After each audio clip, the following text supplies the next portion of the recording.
Ili uweze kuwa mtu wa kwanza kutazama video zetu, bonyeza maandishi yaliyoandikwa subscribe hapo chini ya video hii, na kisha itatokea alama ya kengele, nayo ibonyeze mara moja, na hapo utakuwa umejihakikishia kuwa mwanafamilia wetu na autopito na taarifa mbalimbali za mastaa ambazo zina trendi na kumeki headline ndani na nje ya nchi ya Tanzania.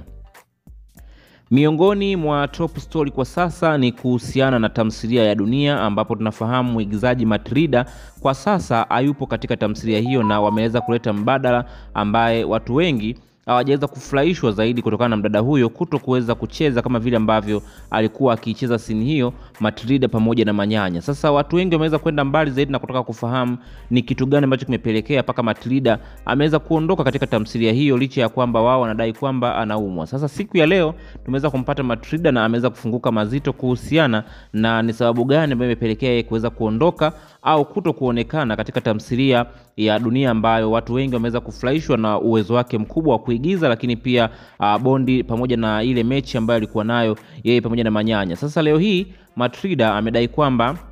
anadai pesa zake nyingi sana ambazo ameisaidia tamthilia ya Dunia kuweza kuingiza, lakini hajalipwa takriban miezi mitatu, na hivyo mara baada ya kuweza kukaa na uongozi wake chini kwa ajili ya kuweza kuangalia namna gani na kipata kiasi cha pesa, uongozi ni kama vile umekuwa haumpi ushirikiano na kudai kwamba wao ndio wamemtengeneza paka leo hii amekuwa mkubwa, hivyo basi huenda kama amekuwa na kiburi. Na hivyo ndicho kizungumza Matilda na kudai kwamba kwa sasa ameamua kujiondoa katika tamthilia hiyo, na anaangalia namna gani ya kwenda kutafuta tamthilia nyingine ambayo anaweza akafanya vizuri na akapata kiasi cha pesa kulingana na vile ambavyo amekuwa akitarajia, lakini pia kulingana na kazi ambayo amekuwa akifanya. Wewe kama shabiki unalipi la kuzungumza? Tuachie maoni yako hapo chini ya comment section, lakini pia nikukumbushe kwa wewe ambaye bado hujajiunga nasi, bonyeza maandishi yaliyoandikwa subscribe hapo chini, na kisha itatokea alama ya kengele, nayo ibonyeze mara moja, na utakuwa umejihakikishia kuwa mwanafamilia wetu na autopito na taarifa mbalimbali za mastaa zinazotrendi na kumeki headline kutokea kila kona na kila pande kutokea hapa nchini Tanzania.